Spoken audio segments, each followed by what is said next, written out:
There's something eerily silent about the moments when a person finally realizes they've been living someone else's idea of life. Not loud, not dramatic, just a quiet echo, like walking through an abandoned hallway that once held music and laughter and purpose. At first, you try to pretend it's just your mood, or the weather, or exhaustion from working too hard. But deep down, you know, that hollow feeling isn't temporary. It's not the result of one bad day. It's the slow accumulation of years spent ignoring that inner voice. Years spent surviving instead of living. It starts young, doesn't it? The moment we're old enough to understand language, we're fed a script. Be good. Be quiet. Do what you're told. Make us proud. We don't even realize it's happening. We think we're choosing, but we're just picking from the options already laid out for us by those who never questioned the script themselves. So we grow up chasing gold stars, applause, degrees, promotions, relationships, possessions, anything that tells us we're doing okay, that we matter, that we're not falling behind. But what happens when you get the applause and still feel empty? What happens when you check every box they told you would bring happiness, and you're still haunted by this gnawing feeling that you've missed something essential? Most people will do whatever they can to drown it out. They'll scroll until their eyes ache, work until they collapse, numb themselves with substances, with drama, with busyness. Anything but face that feeling, because to face it would mean acknowledging a terrifying truth. Maybe they've been walking in the wrong direction their whole life. That's the thing about awakening. It rarely comes gently. It shakes you. It disrupts everything you thought was certain. Suddenly, the job that once made you feel important now feels like a cage. The friends you laughed with now sound hollow. The dreams you worked so hard for seem borrowed. It's disorienting, like waking up in a room you don't recognize. But here's the secret most people don't talk about. That moment of disorientation, it's sacred. It means your soul is stirring. It means you're finally beginning to remember who you are beneath all the layers. You're not broken. You're just waking up. The world doesn't make it easy to remember. From the moment you wake up, it throws noise at you. Notifications, news, expectations, comparison. And it's loud, so loud that you forget your own voice. But underneath all that noise is a silence that's been waiting for you. A silence that holds the truth. You don't find yourself in the rush. You find yourself in the pause. And when you finally pause, really pause, you start to notice things you've been too distracted to see.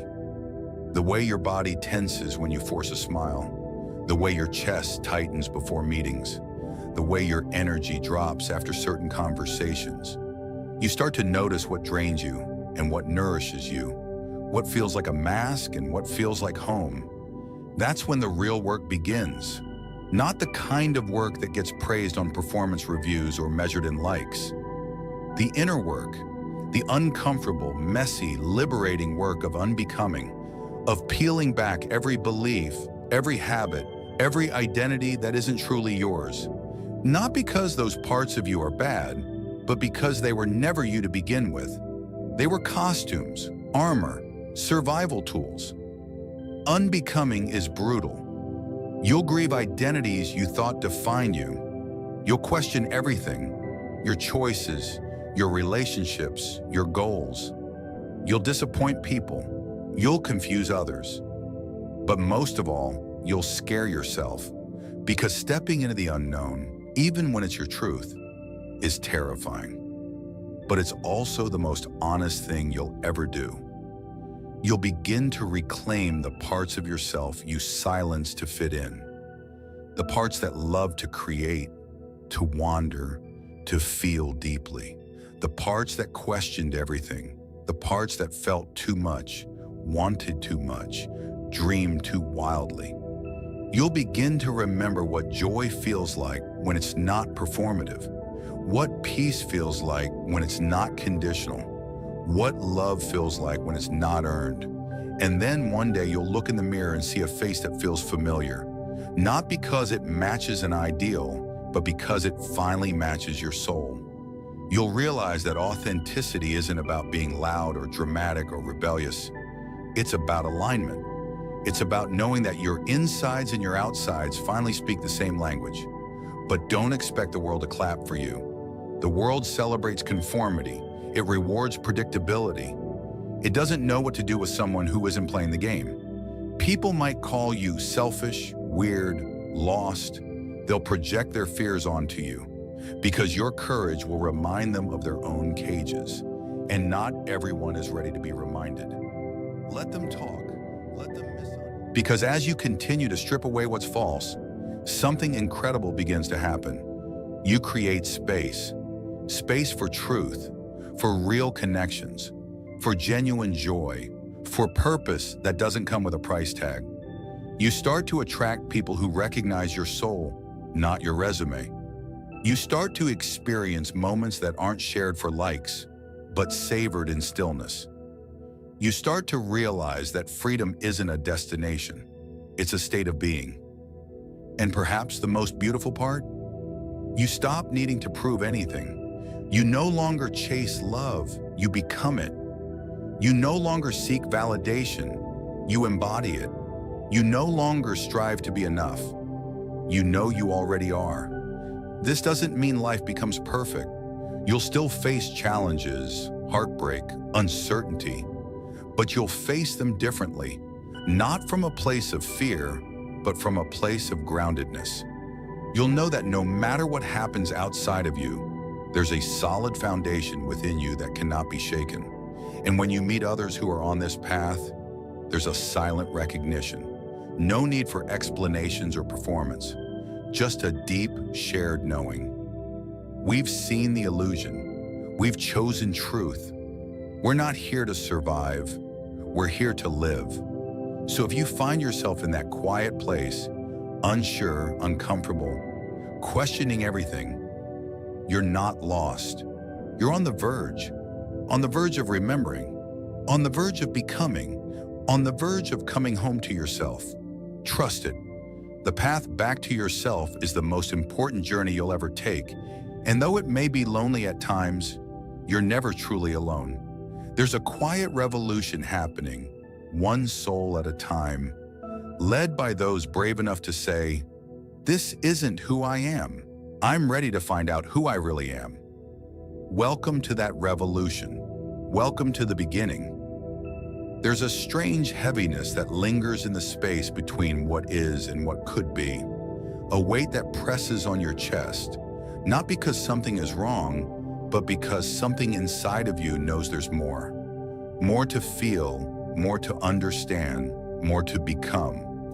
You walk through your day carrying that invisible burden, smiling when expected, nodding on cue, showing up like a well-trained actor in a play that no longer fits the script your soul wants to speak.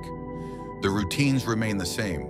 Wake up, get ready, move through tasks like clockwork.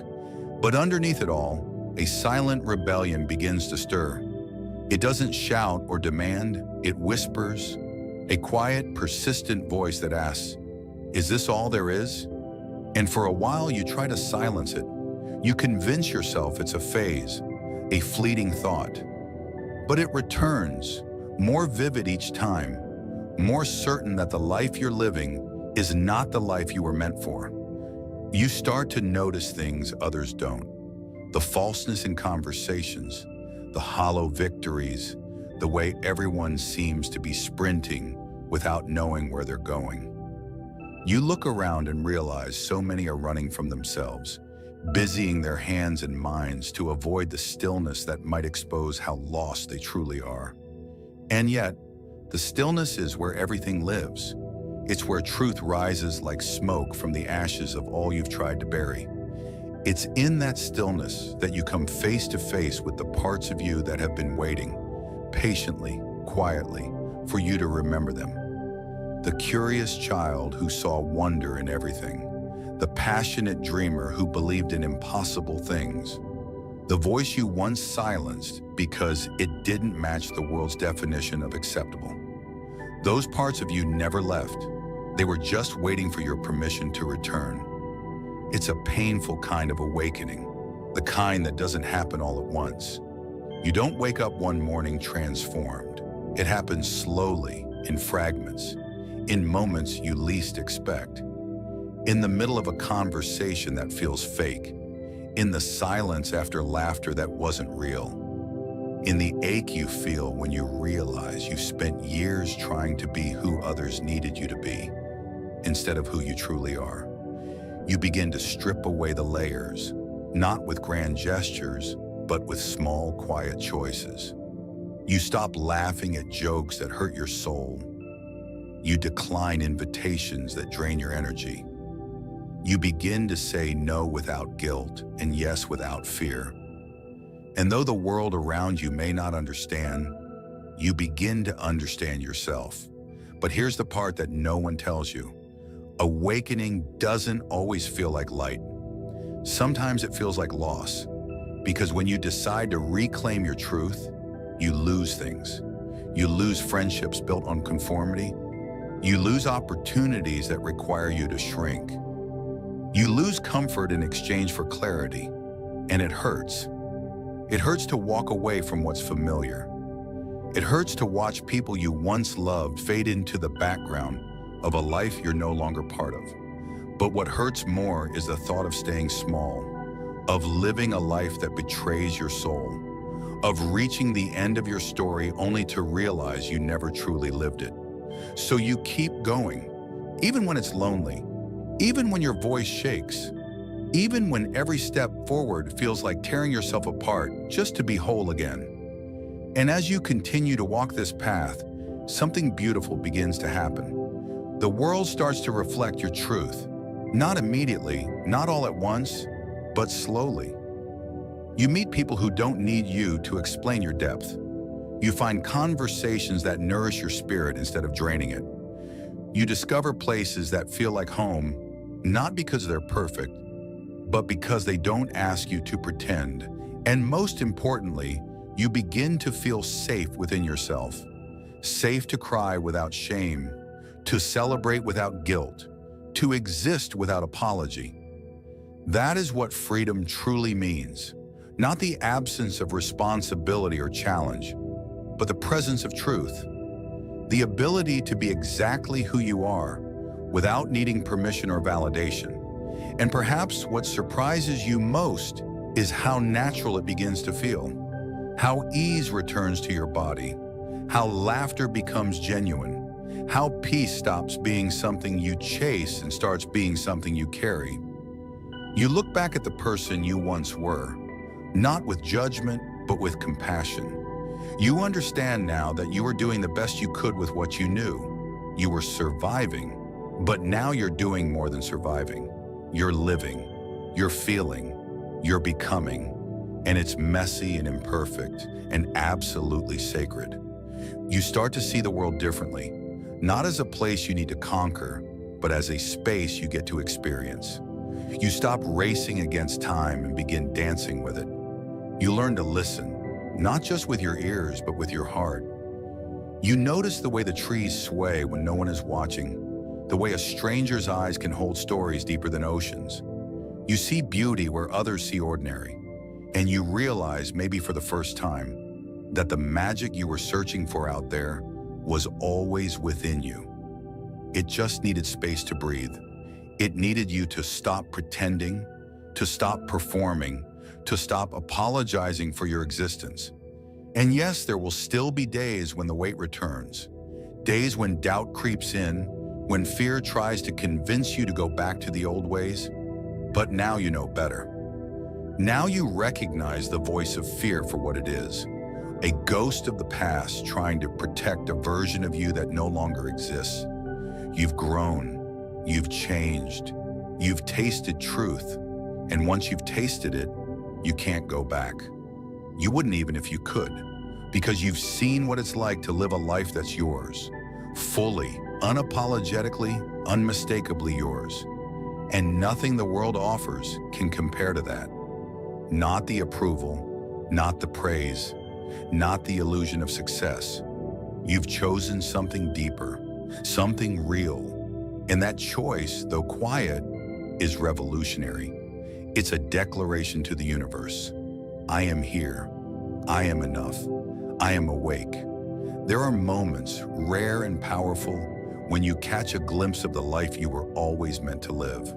Not in grand, cinematic ways, but in the softest flickers. A peaceful morning without urgency, an unfiltered laugh that erupts from your chest, a conversation that leaves you feeling more seen than spoken to. And in those flickers, something inside you exhales, something that's been holding its breath for far too long. Because for the first time in ages, you're not trying to be anywhere else. You're not trying to be anyone else. You're just there, fully, truly, simply there. And in that moment, you know, this is what it means to be alive. But life doesn't just hand you these moments without cost. You earn them, not through effort, but through honesty. Through the brave and often painful process of telling the truth, especially to yourself. And not just the truths that are easy to admit, the hard ones, the ones that make your voice tremble, the truths about who you've become in your effort to be loved, the truths about the things you said yes to when your soul was screaming no, the truths about how often you've traded your joy for someone else's comfort.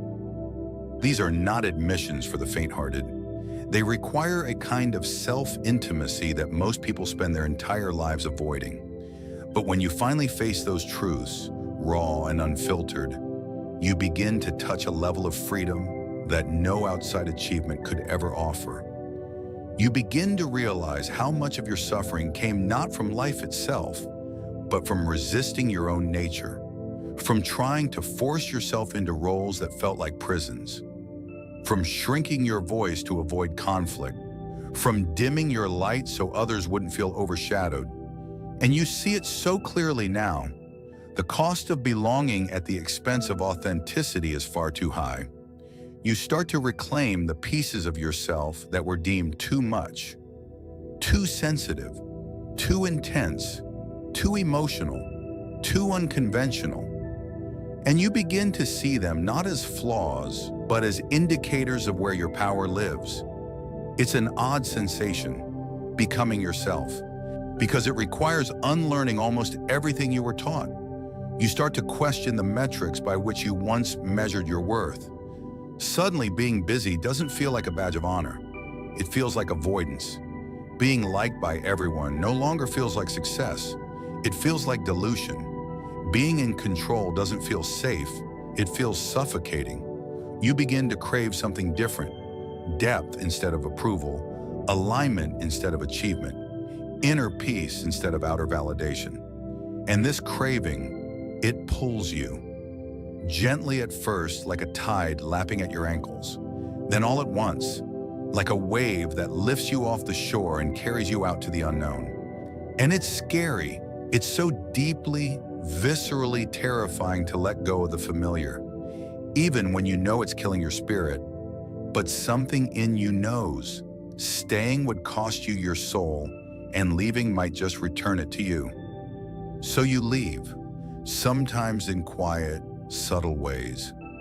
A shift in how you speak, the ending of a habit, the setting of a boundary. Sometimes in loud, unmistakable ways. The quitting of a job, the ending of a relationship. The walking away from a version of yourself that can't make the journey forward. And as you leave, you grieve. You grieve not just what you're walking away from, but the years you spent not knowing you had the right to walk away. You grieve the time you lost pretending, the parts of you that had to go numb just to cope, the dreams you postponed while waiting for permission that was never coming. But here's the most miraculous part. As you grieve, you also begin to grow. Not in the way you were taught to grow, with goals and milestones and 5-year plans, but in a quieter, more organic way. You start to notice that you feel lighter, even without knowing exactly where you're headed. You laugh more easily, you sleep more deeply, you start to trust yourself, not because you have all the answers, but because you finally understand that you don't need to. Your worth is no longer contingent on your productivity. Your joy is no longer conditional on someone else's approval. You belong to yourself now, and that changes everything. People around you might not know what to make of this new you. They might say you've changed, and they'd be right. But what they don't understand is that you're not becoming someone new. You're returning to someone ancient, someone buried beneath the noise and the expectations and the survival strategies. Someone who has always been there, waiting to be remembered. And in this remembering, you begin to live in a new rhythm. You no longer rush to fill silences. You no longer chase things that drain you. You learn to sit with your emotions, not as enemies, but as messengers. You start to ask yourself deeper questions, not what do they want from me, but what do I want from myself? Not how do I fit in, but where do I feel free? And slowly, without even realizing it, you become a different presence in the world. Your energy softens but sharpens. Your boundaries become clearer, not out of defense, but out of devotion to your own peace. You begin to speak with a kind of clarity that startles people. Not because it's loud, but because it's unmistakably true. You're no longer trying to convince anyone of anything. You simply are. And that authenticity is magnetic. It draws in people, experiences, and opportunities that match your frequency. Not because you're trying to attract them, but because your very being has become a lighthouse. Steady, certain, luminous. And even on the days when you falter, because you will, you no longer spiral into self-hate. You extend grace to yourself. You rest, you reflect, and then you rise again. Because now you know that healing isn't linear, that growth isn't a performance, and that your worth doesn't waver based on how well you're doing. You are worthy because you exist, because you feel, because you're here, and that is enough. There's a sacredness in living this way, in choosing truth over comfort, clarity over convenience, soul over ego. It's not an easy path. It's not the one most will choose. But for those who do, it offers a richness that nothing else can match. Not because it's filled with constant joy, but because it's real. Because every laugh, every tear, every silence, every breath is fully yours. And when you reach that place, when you stand in the center of your own life, not as a character in someone else's story, but as the author of your own, you'll understand what freedom really means, and you'll never trade it for anything again. There comes a point when the silence becomes louder than the noise, when the absence of your own truth speaks more profoundly than all the words you've spoken just to fit in. And in that silence, you meet yourself again, not the curated version you performed for the world, but the raw, unguarded self that existed before you were told who to be. It's startling at first, like looking into a mirror that doesn't distort your reflection. You see it all, the beauty, the ache, the resilience, the fear. And for the first time, you don't look away. You don't reach for distraction or disguise. You stay. You look deeper. And what you find is not brokenness, but brilliance, buried beneath the rubble of expectations and conditioning. You begin to realize that your discomfort was never a flaw. It was a signal, a sacred call to return to yourself, to stop outsourcing your worth to people who don't even know your story, to stop bending your back to fit into spaces that don't honor your soul. You were never meant to be small. You were never meant to be quiet just to keep the peace. You were meant to take up space, not with arrogance, but with authenticity. You were meant to live loud with your truth, not whisper it in safe corners. And that truth, once found, changes everything. You stop settling. You stop chasing people who make you doubt your own shine. You stop abandoning yourself to keep others comfortable. Because now you understand, The love you were starving for from others was always a reflection of the love you needed to give yourself. You stop looking for home in other people and start building it within your own bones. Every choice you make from here on out becomes an act of self-remembering. You walk away from the things that once held you hostage, not because they're evil, but because you've outgrown them. The masks don't fit anymore. The roles feel hollow. The games exhaust you, and you're not here to perform. You're here to live. There's a kind of grief that comes with this shedding. It's not loud or dramatic. It's quiet, like a slow exhale after holding your breath for years. You start to mourn the time you spent hiding, the relationships you held on to out of fear, the moments you said yes when everything in you screamed no. And that grief, it doesn't break you, it frees you, because with every tear shed, you're letting go of a version of you that never belonged to you in the first place. And in that letting go, something miraculous begins. You create space. Space for joy that doesn't come with a price tag. Space for rest that doesn't have to be earned.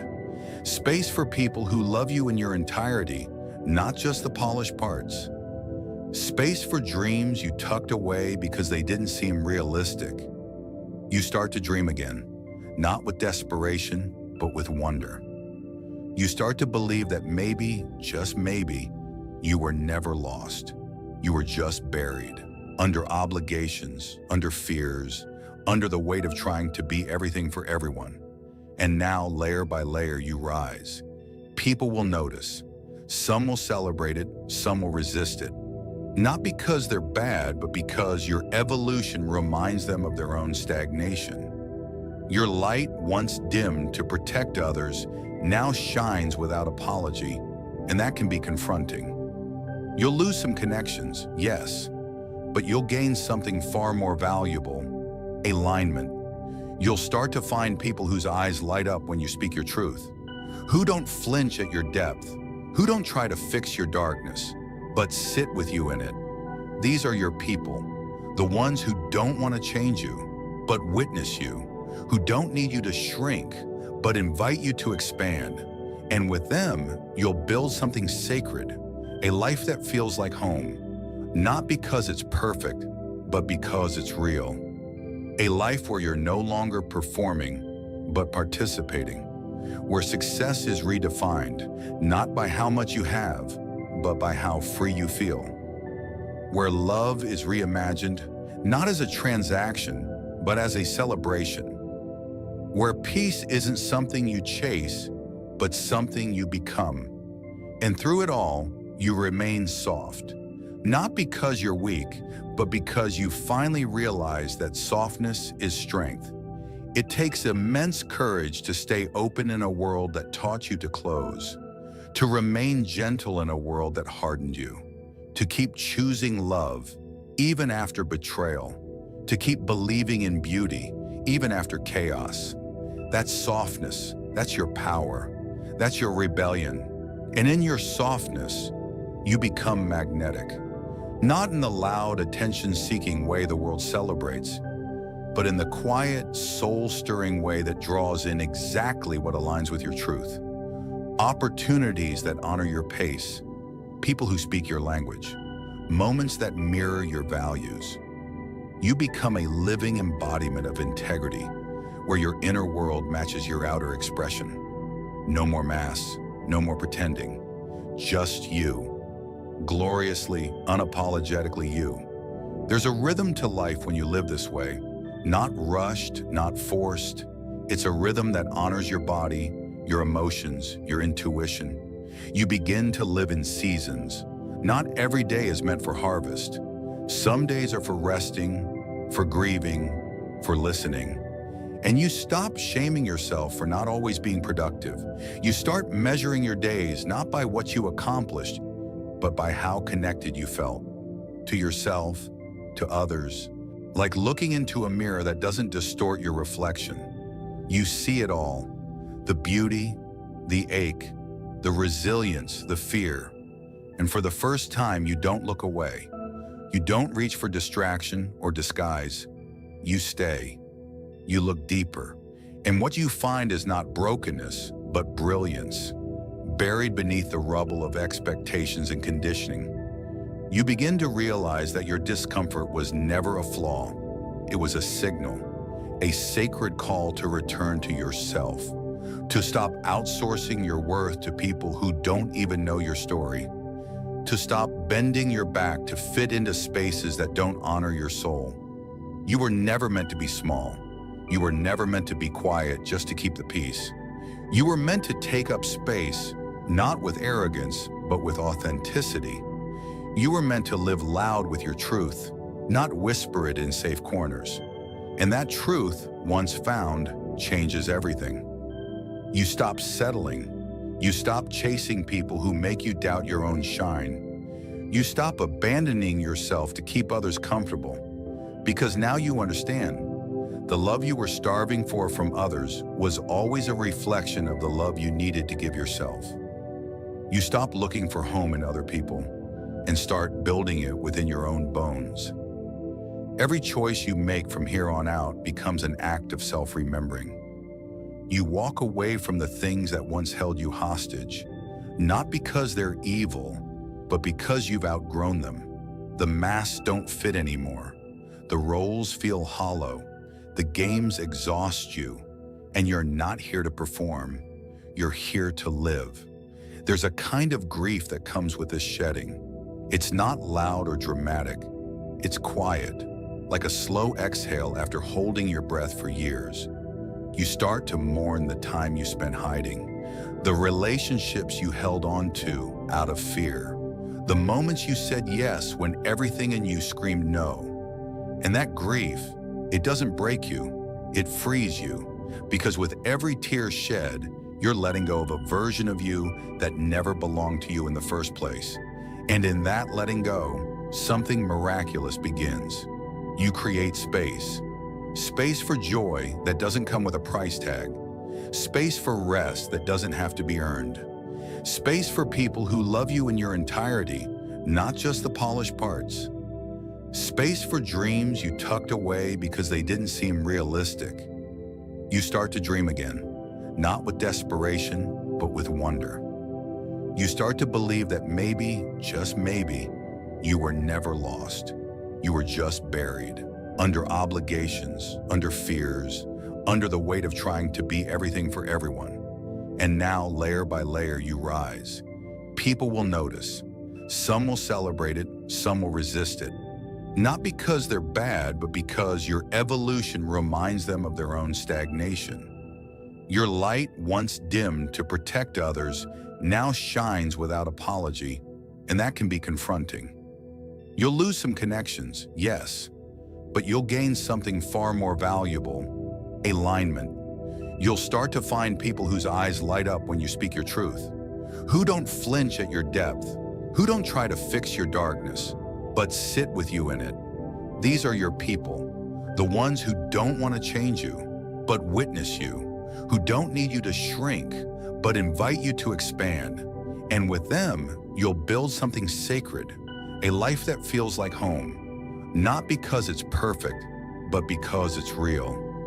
A life where you're no longer performing, but participating, where success is redefined, not by how much you have, but by how free you feel. Where love is reimagined, not as a transaction, but as a celebration. Where peace isn't something you chase, but something you become. And through it all, you remain soft. Not because you're weak, but because you finally realize that softness is strength. It takes immense courage to stay open in a world that taught you to close, to remain gentle in a world that hardened you, to keep choosing love, even after betrayal, to keep believing in beauty, even after chaos. That's softness, that's your power, that's your rebellion. And in your softness, you become magnetic. Not in the loud, attention-seeking way the world celebrates, but in the quiet, soul-stirring way that draws in exactly what aligns with your truth. Opportunities that honor your pace, people who speak your language, moments that mirror your values.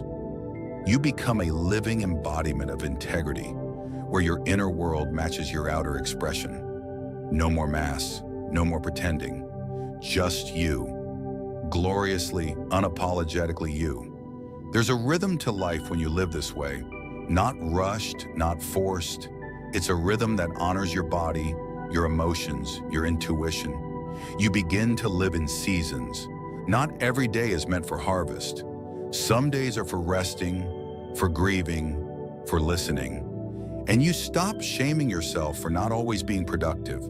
You start measuring your days not by what you accomplished, but by how connected you felt to yourself, to others. And as you walk this path, you realize how much of life's magic is found in the things you once overlooked. A slow morning with no obligations, a conversation that feels like home, a walk where the air tastes like freedom. You no longer measure your life by milestones. You measure it by meaning. You don't need to be seen by the masses to feel seen. You don't need to achieve something grand to feel proud. You start to live in the moments between, the pauses, the breaths, the simple, sacred, ordinary. And in those moments, you begin to understand a deeper kind of purpose, one that isn't defined by titles or accomplishments, but by presence, by how fully you show up to your life, by how honestly you connect with the world around you, by how courageously you tell your story, even when your voice shakes. Purpose becomes less about what you do and more about how you do it, with heart, with integrity, with depth. You start to see that your very existence is a gift, not because of what you produce, but because of who you are. Your laughter, your insight, your curiosity, your capacity to love. These are the treasures you bring to this world. And when you start to value them, the world begins to reflect that value back to you. You attract opportunities that align with your soul. You find paths you never saw before. You begin to live not from fear, but from faith, not necessarily in something external, but in yourself, in your journey, in the quiet, knowing that you are exactly where you need to be. And yes, there are still hard days. There are still moments when doubt creeps in, when the old stories try to reclaim you. But the difference now is that you don't believe them so easily. You don't collapse into them. You hold them gently. You ask them what they're trying to teach you. And then, when you're ready, you let them go. Because you know that every moment is a choice to return to yourself again and again. You stop needing to arrive. You stop waiting for some future version of yourself to finally be enough. You start embracing the now, the messy, beautiful, unfiltered now.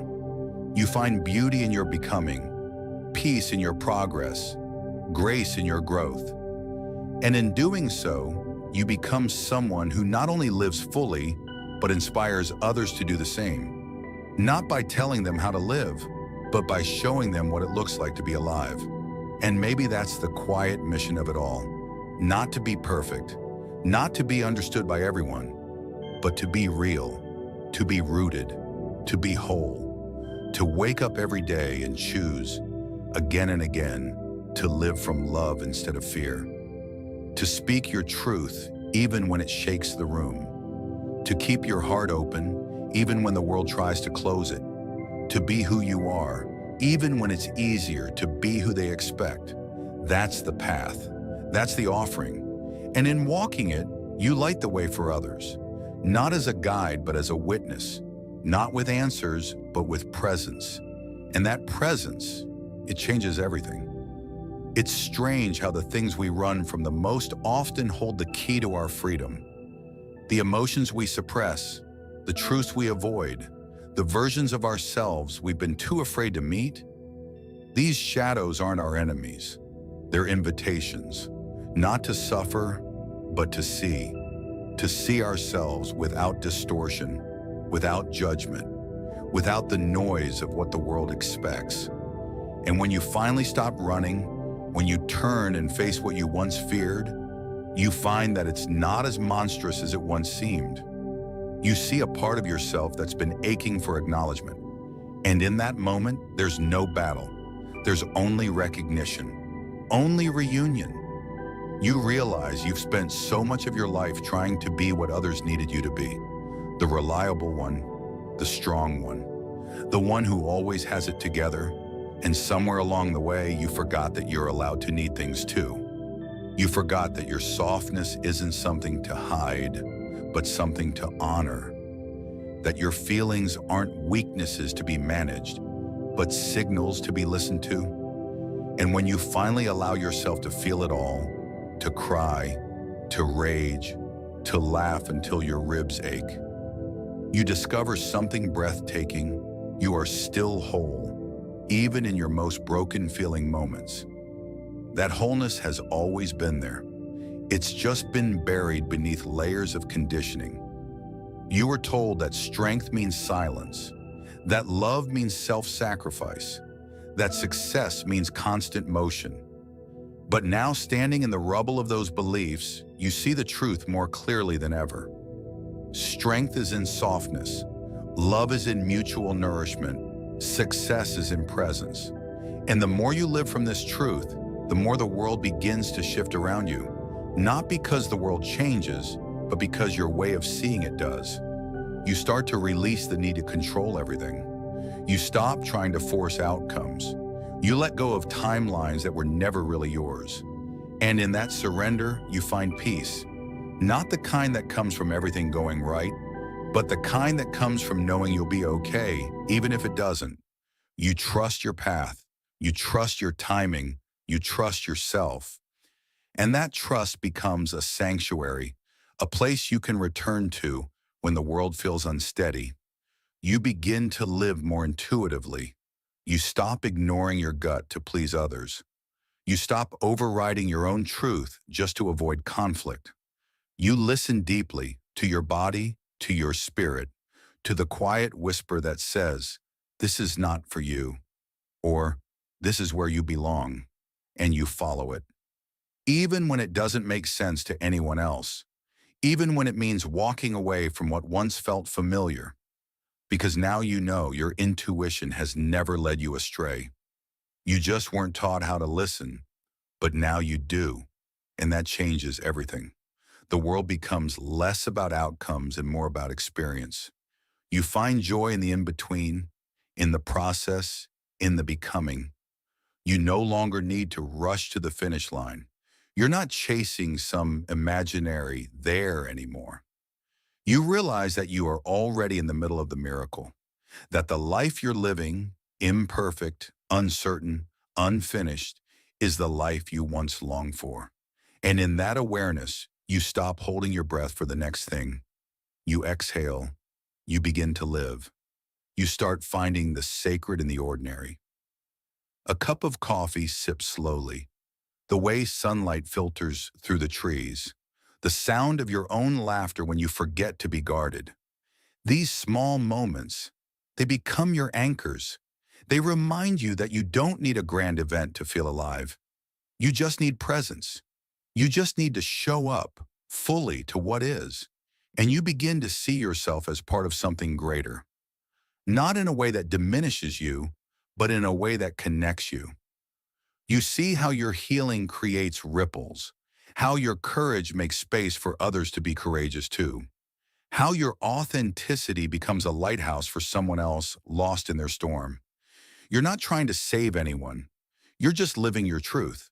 But in doing so, you become a kind of quiet revolution. And in this new space you've created within yourself, there's room for forgiveness, not because you're excusing what happened, but because you're releasing its grip on your heart. You forgive the versions of yourself who didn't know better, who stayed too long, who dimmed their light, who made choices from fear. You see them now not with shame, but with compassion. They were doing the best they could with what they had. And now, with more awareness, more love, more truth, you choose differently. You no longer strive to be the best version of yourself to impress others. You grow because it's who you are, because evolution feels better than stagnation, because becoming more of who you truly are is the most honest thing you can do. And you stop needing to prove your worth along the way. You already are worthy, worthy of love, of rest, of softness, of joy, of all the good things you once believed were only for others. And you start to protect your peace, not out of fear, but out of reverence. You no longer entertain chaos just to feel needed. You don't participate in drama just to feel involved. You don't abandon yourself just to be accepted. Your peace is sacred now. You choose environments that nourish your nervous system, conversations that light up your spirit, relationships that feel like a deep breath, not a tightrope. You learn that boundaries are not walls, they're doorways. They don't shut people out. They invite the right ones in, and you become more comfortable with not being understood by everyone. You stop needing to explain your evolution. You stop shrinking to fit into old versions of yourself just to make others feel safe. You're not here to be understood by everyone. You're here to be true to yourself. And those who are meant to be in your life will meet you where you are, not where you used to be. You start to notice that you don't feel the need to escape your life anymore. You don't fantasize about running away, about being someone else, somewhere else. Because now you're building a life you don't need to run from. A life rooted in truth, in presence, in love. And even when it's hard, even when it's messy, it's yours. And that makes all the difference. And so, day by day, choice by choice, you keep returning to yourself with tenderness, with courage, with the understanding that this is not a destination. It's a lifelong homecoming. And you realize that you were never too much, never not enough. You were simply taught to question your own light. But now you don't dim it. You let it shine, not to be seen, but because shining is what it was meant to do. You are the light, and the world is better because you chose to be. There comes a time when you stop asking life to be easy and start asking it to be meaningful. You stop chasing comfort and start pursuing growth, even when it costs you your illusions of certainty.